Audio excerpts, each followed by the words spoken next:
Hello guys, welcome two triple S family. അപ്പോൾ ഇന്നത് നമ്മൾ രാവിലെ തന്നെ അമ്പലത്തിലേക്ക് പോവുകയാണ് കേട്ടോ.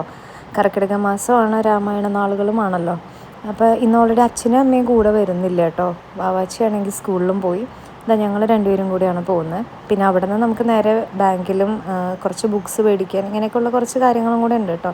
അപ്പോൾ നേരെ അമ്പലത്തിലേക്ക് എത്തി. കോട്ട മൈതാനം ഹനുമാൻ ടെമ്പിളിലേക്കാട്ടോ പോകുന്നത്. ഒരുപാട് പേര് വന്നിട്ട് പോകുന്നുണ്ട്. ഈ രാമായണ മാസവും ഒക്കെ ആയതുകൊണ്ട് തന്നെ എല്ലാവരും അവരുടെ രാവിലത്തെ വർക്കൊക്കെ കഴിഞ്ഞിട്ട് അമ്പലത്തിലേക്ക് വന്ന് തൊഴുകയും കൂടെ ചെയ്യുന്നുണ്ട് കേട്ടോ. അപ്പോൾ 11:30-ക്കാണ് അവിടുത്തെ മെയിൻ പൂജയുള്ളത് രാവിലെ. അപ്പോൾ ഇതാ മഴയും കൂടെ കാര്യങ്ങളൊക്കെ ഉള്ളതുകൊണ്ട് അവിടെ പന്തലൊക്കെ ഇട്ട് വലിയ ഉത്സവ ലഹരിയിൽ തന്നെയാണ് കേട്ടോ ചെയ്യാറുള്ളത്.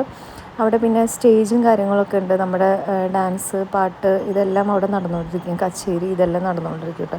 അപ്പോൾ എല്ലാ വർഷവും നമ്മളവിടെ ഇങ്ങനെ പറ്റാവുന്ന ദിവസങ്ങളിലൊക്കെ പോകാറുണ്ട് കേട്ടോ. അപ്പോൾ ഇന്നതേ അവിടെ ഒരു കച്ചേരി കേട്ടോ നടന്നുകൊണ്ടിരിക്കുന്നത്. കുഴൽമന്നം മീര എന്ന് പറഞ്ഞ ഒരു സംഗീതജ്ഞയാണ് ചെയ്തുകൊണ്ടിരിക്കുന്നത് കേട്ടോ.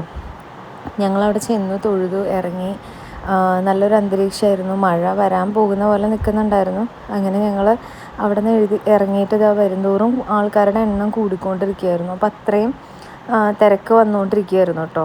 ക്യൂവും കാര്യങ്ങളൊക്കെ ആയിരുന്നു. ഈ ഒരു സമയത്ത് നമ്മൾ അമ്പലത്തിൽ പോയി തൊഴുന്ന സമയത്ത് നമുക്കൊരു നല്ലൊരു പോസിറ്റീവ് എനർജി നമുക്ക് എല്ലാവർക്കും കിട്ടാറുണ്ടല്ലോ, പ്രത്യേകിച്ച് കർക്കിടക നാളുകളാവുന്ന സമയത്ത്. പിന്നെ ഈ സമയത്ത് മഴ പെയ്തതേ കോട്ടയിലെ ആ വെള്ളം മുഴുവൻ നിറഞ്ഞു കിടക്കും. അതിലാണെങ്കിൽ ഫുള്ള് മീനാണ് കേട്ടോ. മീനും ആമയും ഒക്കെ നമുക്ക് കണ്ടു നിൽക്കാൻ ഭയങ്കരമായിട്ട് സന്തോഷവും ഇഷ്ടമൊക്കെ തോന്നുന്ന ഒരു ഇതാണ് കേട്ടോ.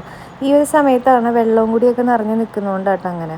പിന്നെ അതേ വേറെ പോകാനുള്ള സ്ഥലത്തൊക്കെ പോയി വീട്ടിലെത്തിയിട്ടു. പിന്നെ അവനെ വിളിച്ചുകൊണ്ട് വന്നത് വൈകുന്നേരത്തേക്ക് അന്ന് എന്തെങ്കിലുമൊക്കെ ഉണ്ടാക്കുന്നതാണ്. അന്നൊന്നും ഉണ്ടാക്കിയിട്ടുണ്ടായിരുന്നില്ല. അപ്പോൾ ഇതാ ബജിയൊക്കെ വാങ്ങിച്ചിട്ട് വന്നിട്ടുണ്ടായിരുന്നു കേട്ടോ. പഴംപൊരിയും ഉഴുന്നുവടയും ഇങ്ങനെയുള്ള ഐറ്റംസൊക്കെ. അപ്പോൾ അതൊക്കെ അങ്ങനെ കഴിച്ചു. എല്ലാ ദിവസവും എന്തെങ്കിലും ഉണ്ടാക്കാൻ ശ്രമിക്കും വീട്ടിലുള്ള ദിവസങ്ങളിൽ.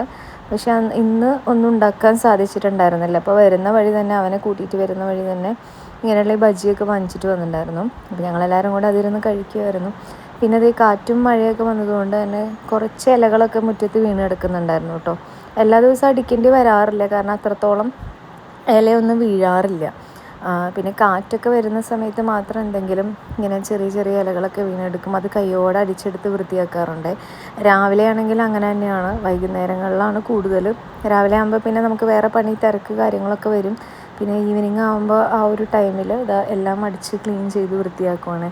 അതിനോടൊപ്പം തന്നെ ഞാൻ കുറച്ച് ചെടികളും കൂടെ നട്ടു വെച്ചിട്ടുണ്ടായിരുന്നു കേട്ടോ. പണ്ട് മറ്റേ ഉഷ്ണതരംഗം വന്നല്ലോ കുറച്ച് നാളുകൾക്ക് മുമ്പ്. അപ്പോഴത്തേനും ചെടികളൊക്കെ വാടിപ്പോയിട്ടുണ്ടായിരുന്നു. ഇതിപ്പോൾ നമ്മുടെ ചെത്തിയൊക്കെ നല്ല ഉഷാറായിട്ട് നിൽക്കുന്നുണ്ട് കേട്ടോ. മഴയും കാര്യങ്ങളൊക്കെ വന്നതുകൊണ്ട് തന്നെ കൊലകൊലയായിട്ട് പൂവൊക്കെ ഉണ്ടാവാൻ തുടങ്ങിയിട്ടുണ്ട്. പിന്നെ അതിനോടൊപ്പം തന്നെ ഇതാ ഈ സീനിയ പോലെയുള്ള, സീനിയ അല്ല ഇതിൻ്റെ പേര് എനിക്ക് ഓർക്കുന്നില്ല, ഡാഫഡിൽസ് പോലെ ഉണ്ടാവുന്നൊരു പൂവുണ്ടല്ലോ ഡെക്കറേഷനൊക്കെ ഉപയോഗിക്കുന്ന ആ ചെടി ഒരു 3 കളറ് നട്ടിട്ടുണ്ടായിരുന്നു കേട്ടോ. അത് നന്നായിട്ട് പിടിച്ച് വന്നിട്ടുണ്ട്. ഇനി അത് കുറച്ച് വലുതാവണം. അത് കഴിഞ്ഞ് സന്ധ്യയ്ക്ക് വിളക്കൊക്കെ വെച്ചു. അപ്പോൾ അങ്ങനെ ചെറിയൊരു വീഡിയോ